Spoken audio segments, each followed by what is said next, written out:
Hey, ¿qué onda? Bienvenido a Radio Grafito, yo soy Raquel y el día de hoy quiero compartir contigo la historia de un hombre que tras tener un sueño inquietante despierta y se ve convertido en un monstruoso insecto. Así que, sin más dilación, acompáñame. Y nuestra historia comienza literalmente así. Un hombre se despierta después de un sueño inquietante y cuando abre los ojos se da cuenta de que es un insecto.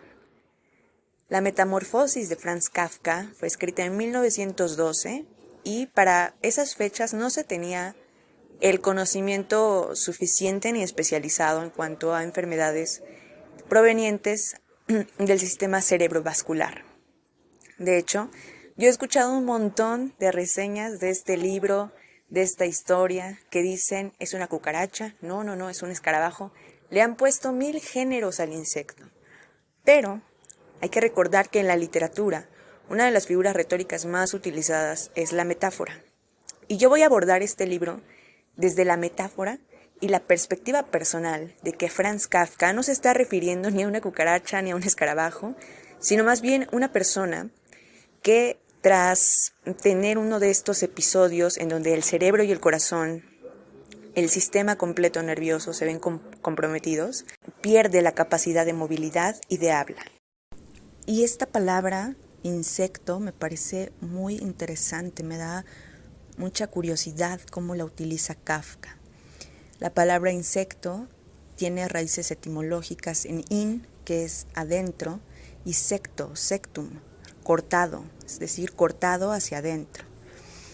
Me recuerda también, por ejemplo, cuando el príncipe Vegeta quiere enfrentar a un enemigo y le dice, voy a acabar contigo, insecto, o eres un insecto, de esa forma despectiva, no solo porque Vegeta es el príncipe Saiyajin más poderoso, sino porque se refiere a todos ellos como algo inferior. Y justamente eso es lo que le pasa al protagonista, queda como inferior, como un nada, como algo pequeño, algo insignificante. Esta teoría la voy a sustentar desde el hecho de que Gregorio Samsa, el protagonista de la historia, empieza relatando que su trabajo es demasiado demandante. Se la pasa desvelado, sin comer bien, bajo una gran cantidad de estrés por el trabajo, por la familia. Y bueno, todo esto podemos deducir que es una agravante para este tipo de problemas. También porque pierde el habla, pero sin embargo tiene cierta sensibilidad en el cuerpo. No pierde la conciencia. Podríamos estar hablando incluso de una parálisis corporal completa, pero no pierde ni la capacidad de escucha, ni la vista, tampoco el olfato. El gusto sí se ve comprometido y el tacto también, evidentemente. Los planes de Gregorio son básicamente trabajar 5 o 6 años más para la compañía ferrocarrilera y de transportes para la cual trabaja y así poder librar a su familia de la deuda que adquirieron con su jefe, al cual, por supuesto, también odia. Y de alguna manera impulsar a su hermana para que ingrese al conservatorio de música porque tiene el gran talento, la enorme habilidad musical. Entonces, Gregorio empieza a recordar todas estas cosas mientras piensa a la vez que se le hace tarde para el trabajo. Comienzan a llamar a su puerta y es cuando Gregorio entra en conciencia de que ni siquiera se le estaba pasando mal. De hecho, es como si su propio cuerpo dijera, qué bueno que no nos movemos. En el capítulo pasado, en el primer episodio de este podcast, yo te contaba que el protagonista tuvo que hacer negociación con su cuerpo y decirle, oye, no te he tratado de la forma adecuada, pero necesito que respondas. Esta vez el cuerpo no está negociando. Gregorio no tiene un diálogo con su cuerpo, ya no hay nada que negociar, está apagado. El cuerpo está en total negación, no hay nada que negociar y bueno, Gregorio se ve totalmente paralizado. Torpemente se arrastra hacia la puerta tratando de abrirla, pero es ahí cuando se da cuenta que ni siquiera verbalmente puede expresar que está bien, que le den un minuto, que lo dejen en paz. Comienza a arrastrarse, abre la puerta y ante la sorpresa del jefe que ya lo había ido a buscar, porque era inconcebible que llegara tarde o que faltara un día al trabajo, ante la mirada también de sus padres y de su hermana, sucede que la primera reacción de todos ellos es de asco.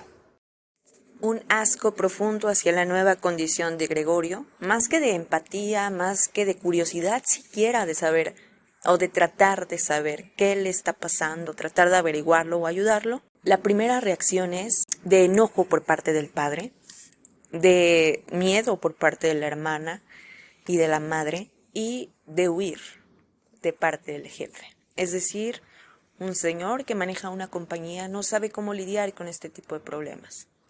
Probablemente de ahí provenga su carácter iracundo, pero creo que eso es cuestión de otro análisis.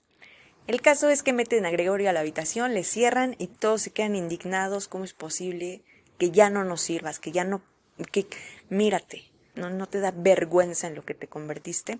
Gregorio no entiende nada y es entonces que lo único que puede hacer es irse a refugiar al rincón más oscuro de su habitación y tratar de descifrar más o menos qué le está pasando, mientras que su familia se empieza a volver loca después de lo que vieron. Y aquí entra en acción la hermana, porque tiene 17 años y al parecer es la única persona en esa casa que es capaz de otorgarle una mirada no directa, pero al menos un poco todavía un trato humano. Pasan los días y la hermana entiende más o menos qué darle de comer, qué dejarle por ahí, entiende que no lo tiene que ver, que él tampoco quiere ser visto. La hermana me parece que es valiente, pero ni siquiera porque tenga que serlo, sino porque es joven y a veces cuando somos jóvenes somos valientes de formas muy tontas. Aunque la valentía siempre implica un poco de eso, de ser un poco tonto, un poco loco. Pero bueno, la hermana comienza a relacionarse de forma indirecta con Gregorio y no hay mejoría en su condición. La historia no es muy larga, pero sí se cuentan los meses y más de un mes la hermana se la pasa llevándole comida y la dinámica familiar cambia porque ahora el padre se pone a trabajar, se pone un uniforme como un tipo de armadura, se levanta por primera vez en años del sillón y empieza a tomar las riendas de la casa, empieza a trabajar.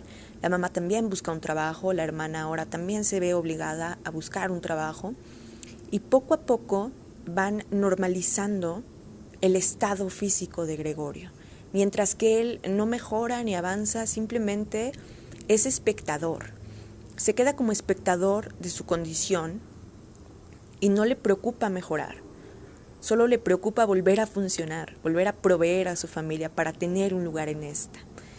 Y es duro porque te das cuenta que Gregorio Samsa, lo único que hacía para esa familia, aparte de mantenerla, era alimentar todos sus actos, porque todos bien perfectamente podían haber hecho todo eso, estando él sano, pero ahora que no pueden tener lo que tenían, se ven obligados a incomodarse y moverse.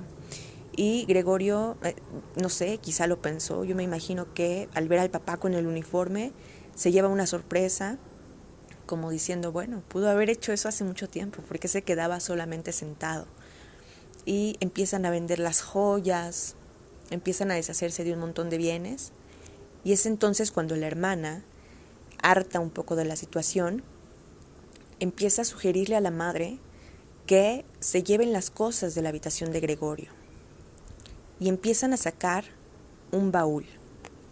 Este baúl contiene herramientas de carpintería que Gregorio utilizaba como hobby. Lo empiezan a deshumanizar. Este proceso de deshumanización hacia Gregorio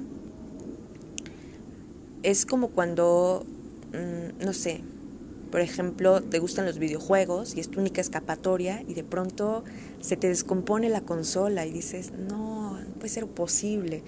Llego del trabajo cansado, todo está mal, lo único que me distrae es esto. Lo único que puede un poco contener todo lo que a veces tengo adentro es este hobby y me lo estás quitando. Y Gregorio se echa a correr, bueno, intencionalmente porque no lo logra por su condición, pero trata de querer salvar su baúl, pero aún así lo sacan. Y después el escritorio en donde a veces se sentaba a hacer cosas, Gregorio de nuevo recurre al querer salvar lo que le queda de recuerdos. Y entonces lo único que le queda es un cuadro en la pared. Se repliega en la pared y cuando tratan de sacar el cuadro, la madre entonces gira y ve a Gregorio y se desmaya de la impresión, porque nunca pensó, aparte de que Gregorio fuera capaz de tener todavía conciencia, nunca pensó que fuera a defender un cuadro. Entonces se desmaya y la hermana se enoja. Y bueno, un drama. Ocurre un accidente y este accidente es muy importante. El padre llega a la casa, ve todo lo que acaba de ocurrir, la mamá desmayada, la hermana torpemente tiró un frasco en medio del susto, en medio de la impresión, y hiere a Gregorio, se le clava un vidrio y el padre se enoja, no hay comprensión de su parte y bueno, Gregorio se siente aún peor.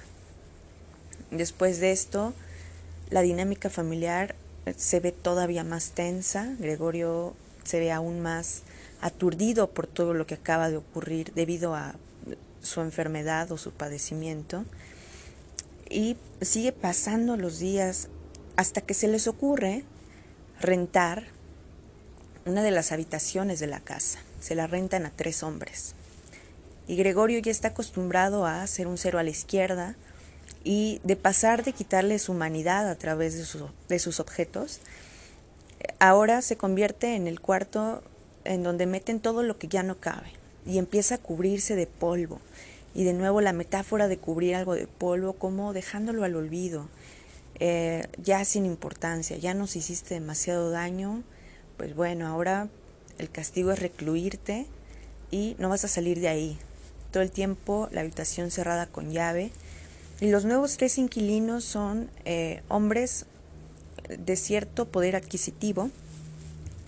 Y una tarde de esas están comiendo los inquilinos y el papá les dice, oigan, ¿quieren escuchar un poco de violín, un poco de música?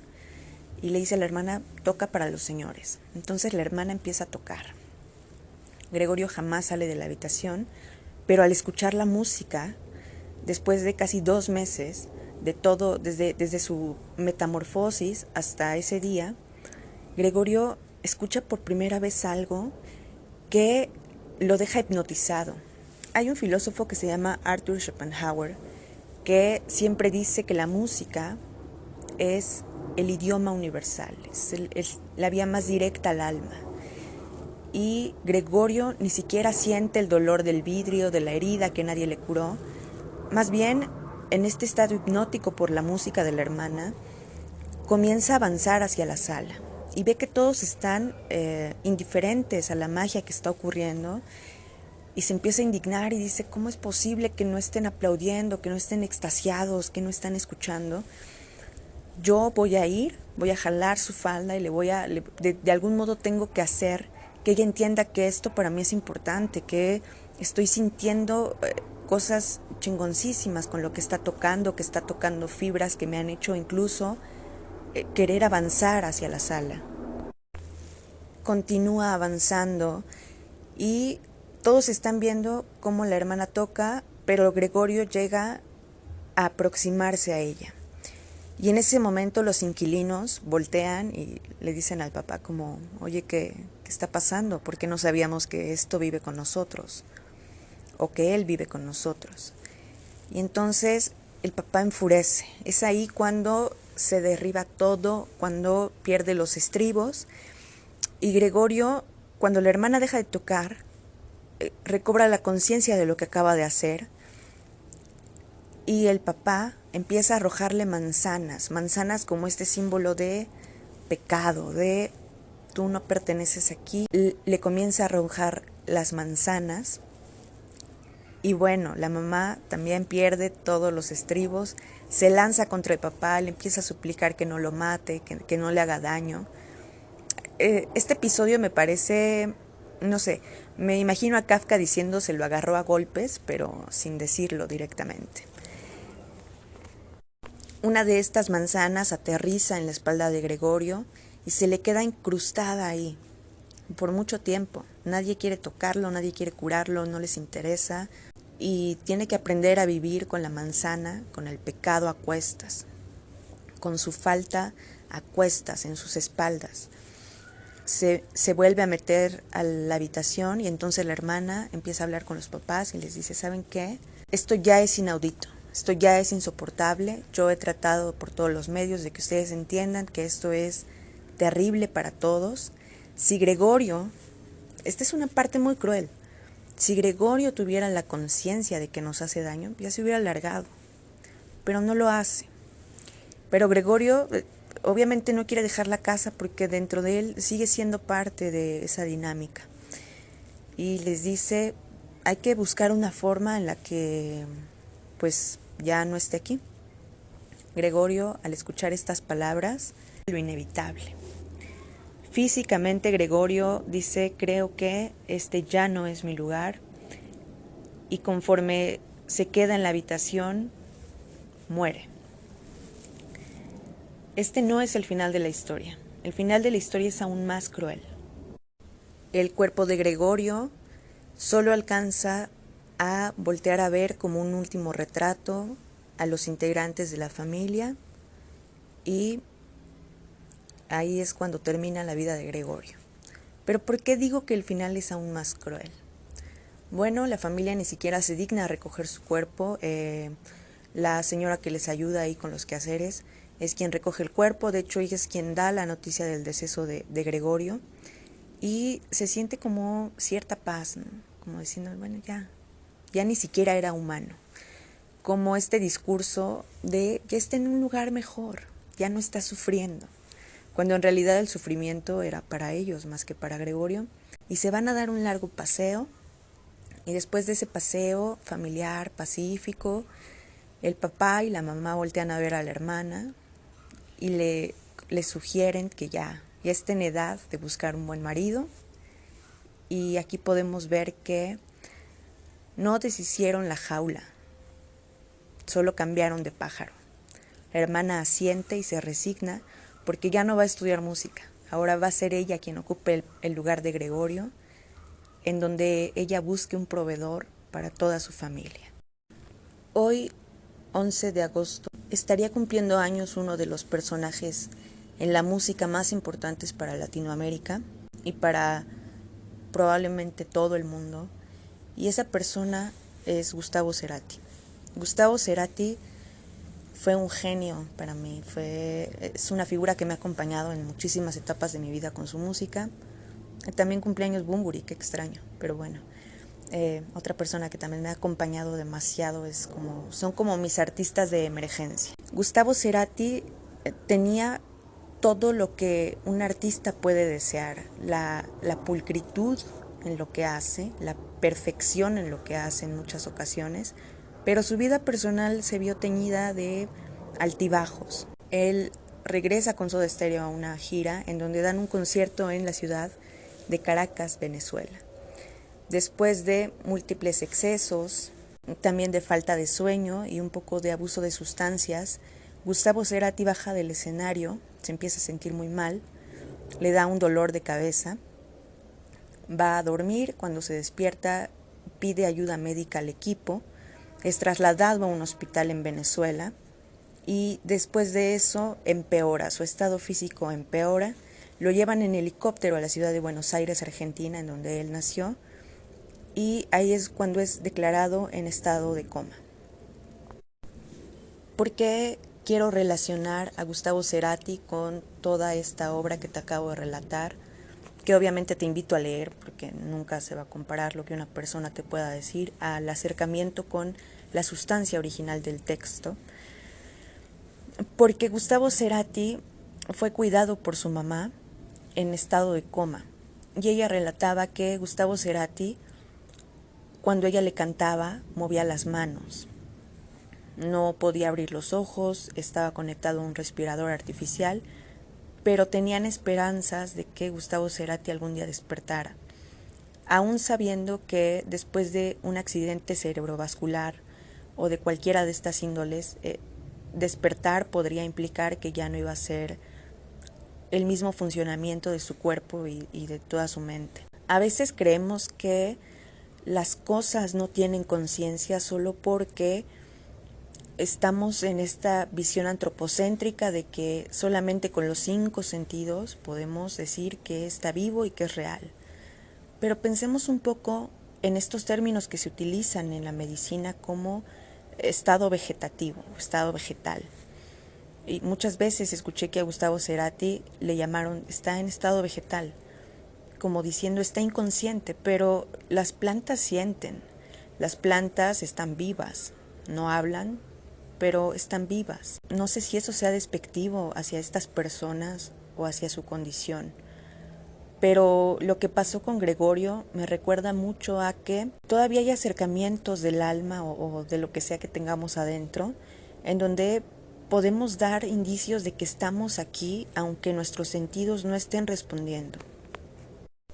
Y siempre viene esta opinión externa hacia quienes cuidan a estas personas y les dicen, quizá ya sea bueno desconectar a Cerati, quizá ya sea bueno que Gregorio Samsa se vaya de la casa. También, obviamente, viéndolo desde esta empatía familiar, es muy difícil tener este tipo de casos en casa porque implica cuidados especiales, implica tiempo extra y obviamente las dinámicas cambian.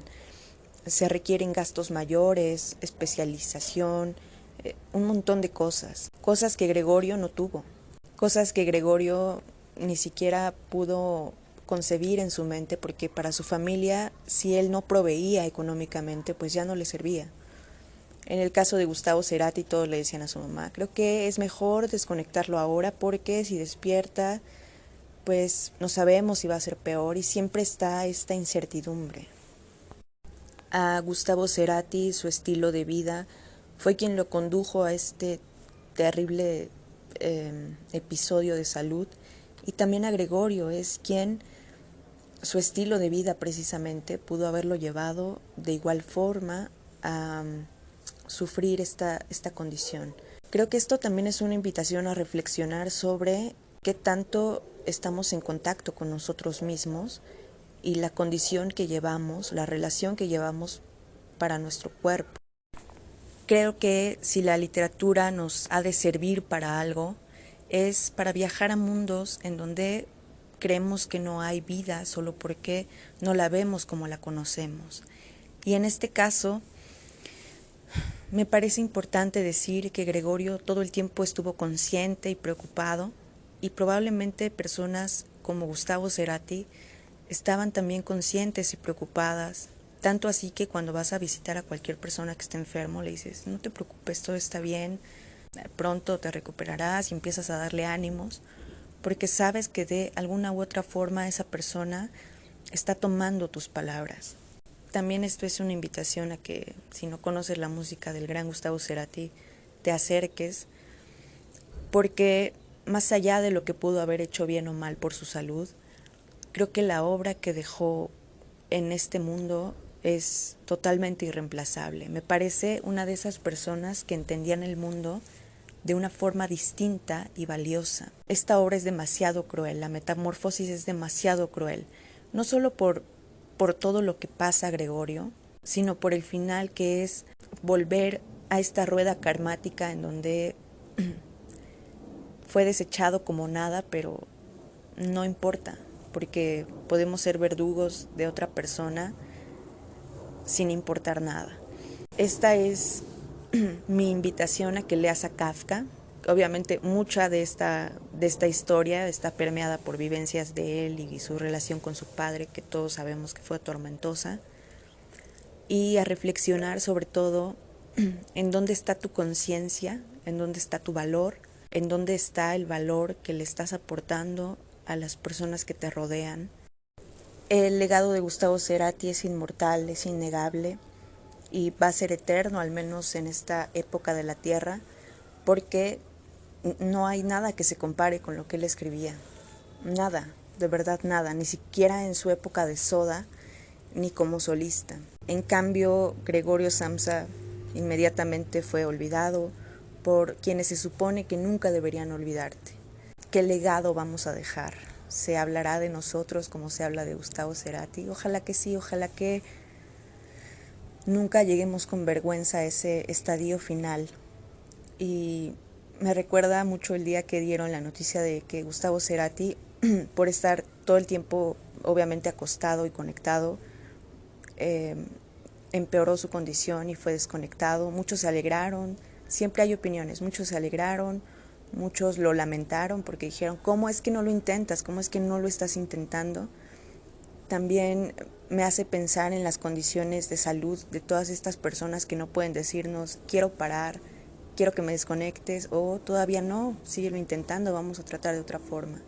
El lenguaje es nuestro puente hacia nuestros cercanos. Hay que tratar de pulirlo y ejercitarlo y mejorar nuestras condiciones de comunicación para con todos. No quiero que este episodio se torne triste, aunque lo es, por la historia y por todo lo que me recuerda. Pero sin duda Gustavo Cerati fue un maestro ascendido y no voy a cambiar de opinión. Tiene letras que incluso hablan de un estado de inconsciencia, un mago de la música, y va a ser eterno igual que la obra de Kafka. Tiene literatura muy buena, te recomiendo empezar por La Metamorfosis, es como lo más light, y después de ahí pues no sé, irte a Carta al Padre o El Castillo, es un libro muy pesado, pero pues así era la literatura kafkiana.